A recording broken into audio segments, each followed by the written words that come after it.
Narodil jsem se v neděli, nějak předpolednem, ještě 1. července, první prázdninový den, takže jsem úplně zrozený k lenosti. Proto jsem takový workoholik, že s tím tak bojuju. Chodil jsem do skauta, což byl velká část mého života, že mě jsem vždycky tvrdil, že mě vychovali rodiče a skaut, protože jsme byli jenom klučičí oddíl a bylo takový velmi tvrdý a tam jsem se naučil nějaký jako pravidla fair play, nějakou tu chlapskou soudržnost a jako já na to nedám dopustit. Takže prostě pro mě to byla velká část mého života.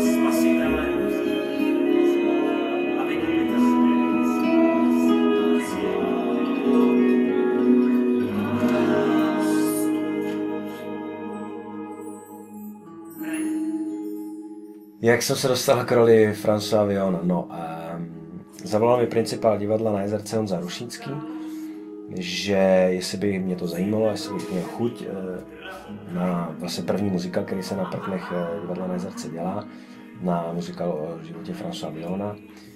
Já jsem v tu dobu měl už domluvenou práci v divadle ABC, takže jsem potom šel do městských divadel a poprosil jsem, jestli bych z toho vlastně domluveného titulu, který jsem tam měl dělat, nemohl být jako vypsaný.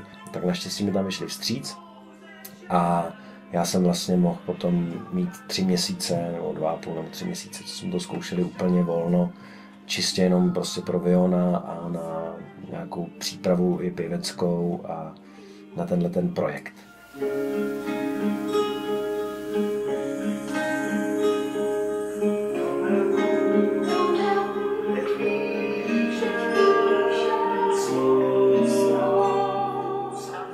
Co mi přinesla role Villona? Role Villona mi určitě přinesla to, že jsem během na studování Villona musel začít makat na svém jako pěveckém projevu nebo nějak jako zdokonalovat a učit se, takže jsem i vyměnil pěveckého pedagoga.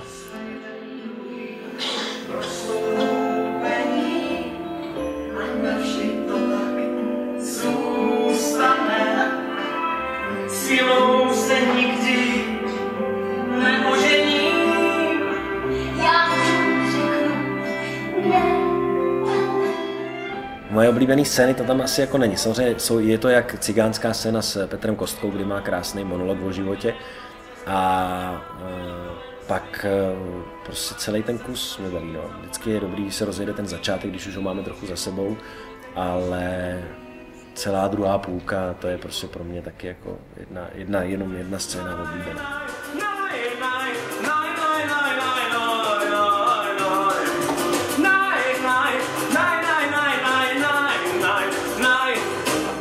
Jo, dobrý, jo. Jo. Le plus sucré, le plus salé. Non, je préfère plutôt quand c'est piment. Martin Písařík a módní návrhář, to zní hrozně, teda musím jako vůbec se pasovat jako na módního návrháře. S mladou švadlenkou Petrou Kluzákou, která je u nás v Krejčovně, v Ábíčku, tak protože mě bavilo fotit, tak jsem jí fotil nějaké věci. A u toho jsme se domlouvali, že mě nebaví nakupovat oblečení, tak jestli by mi něco neušila. A já jsem do toho tak jako kecal, co chci, a že se jí líbily ty moje nápady, tak protože jako každá mladá studentka od jedné školy chtěla mít nějaký svou značku, tak jsme tak ze srandy řekli, že ji založíme. A je teda pravda, že jsem ani netušil, co to bude jako za práci, tak jsme udělali značku Czech Losers. Ten název jsem vymyslel, aby jsme měli jako potom možnost, když by to třeba něco se nepovedlo, aby jsme mohli říct, že to je schválně, proto je to Losers, takže jsme měli takový jako zadní vrátka, když bychom chtěli něco, co se rozpadne. A to Czech, protože jsme jako vlastenci, no, takže jsme Češi. No. Je s tím ale spojený strašný jako práce, co se týče toho jako té firmy, protože jsme začali jsme absolutně bez financí, nemáme žádného sponzora, takže jsme furt v mínusu, protože nakoupíme metry a metry látek, pak něco z toho jako prodáme, ale za to nakoupíme další látky. Takže vlastně to vůbec není jako výdělečný žádným způsobem. Je to pro mě zábava v tom, že prostě si člověk vymyslí, co by se mu líbilo a že právě i tou kolekcí nemusíme jenom někoho oblíknout, ale můžeme právě v tom, buď tam dáme ty verše, co bylo v podzimní kolekci, nebo převyprávíme nějaký příběh a má to i nějaký prostě jiný kouzlo. Ale co se týče toho celého jakoby PR a propagace, tak tam máme ještě strašný jako rezervy a teď právě se snažíme pracovat na nějakém celoročním plánu a vůbec si tu značku definovat a nějakým způsobem dostat do povědomí lidí, což je těžký, je nás na to málo a nemáme peníze.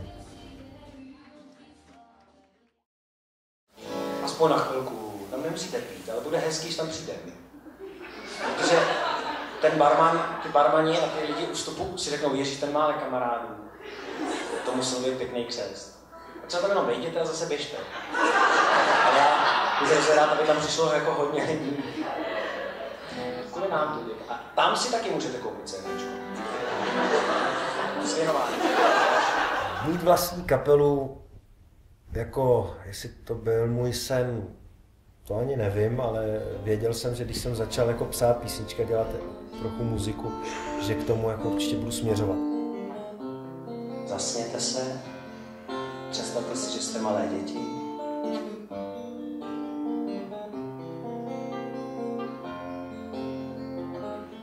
Že se vám chce spát, že jste rozdovádění z koncertu. A když teď jako vychladnete, abyste nenastydli, já to chápu, ale nebojte se. Když tak se přitulte se k někomu vedle vás.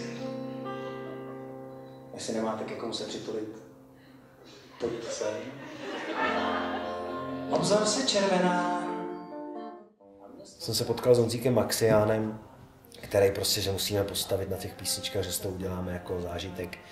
Takže jsme postavili kapelu Boycott Production, ale to byla teda parádní kapela, protože Honzík psal jako aranže a hrál na klávesi, někdy měl i Hammondy. Byl tam bubeník, baskytaristka, houslistka a elektrická kytara a já s akustikou. A ty moje písničky jednoduchý byly najednou 7minutový, 8minutový a to byly teda jako opravdu jako díla. A byli tam skvělí hráči, i ze známých kapel, prostě, který se mnou 5 let tuhle jako kapelu dělali, ale zase jsme narazili na to, že jsme neměli žádnou podporu jako manažerskou a propagační a to. A je pravda, že to je možná dobře, protože já jsem v tu dobu ještě úplně tak jako nezaspíval. A potom jsem se chtěl vrátit k té komornější části té hudby nebo k těm písničkám takovým, jaký jsou. Takže na popud vlastně kytaristy, který teď se mnou hraje, Omara Kavaje, jsme postavili kapelu Acoustic, která už ve svém názvu napovídá, že je to takový akustický nebo komorní, že to není žádný velký projekt. Takže teď vlastně ta kapela, kde jsme 2 kytary, perkuse a violoncello, tak pro mě je to tak, jak to, co těm písničkám sluší a tak, jak by to jako podle mě mělo být.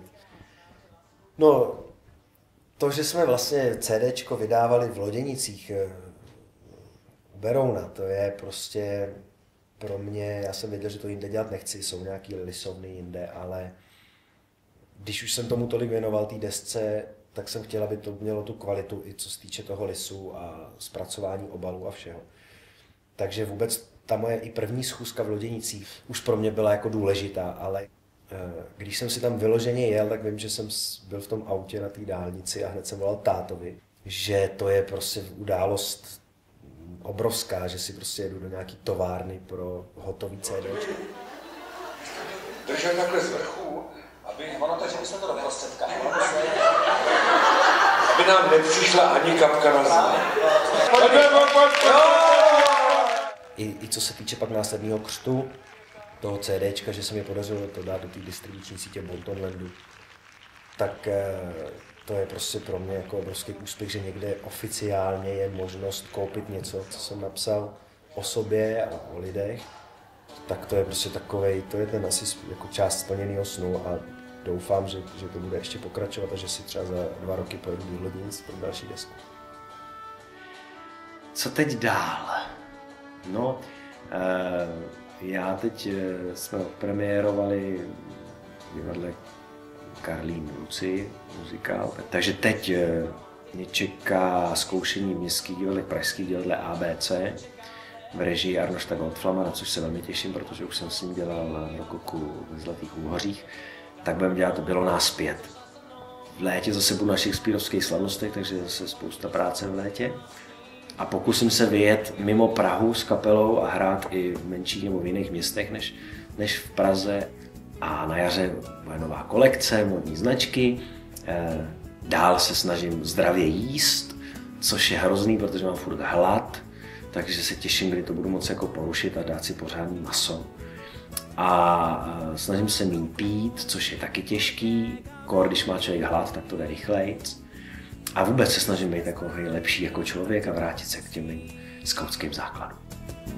Tvůj úsměv dal mi znamení.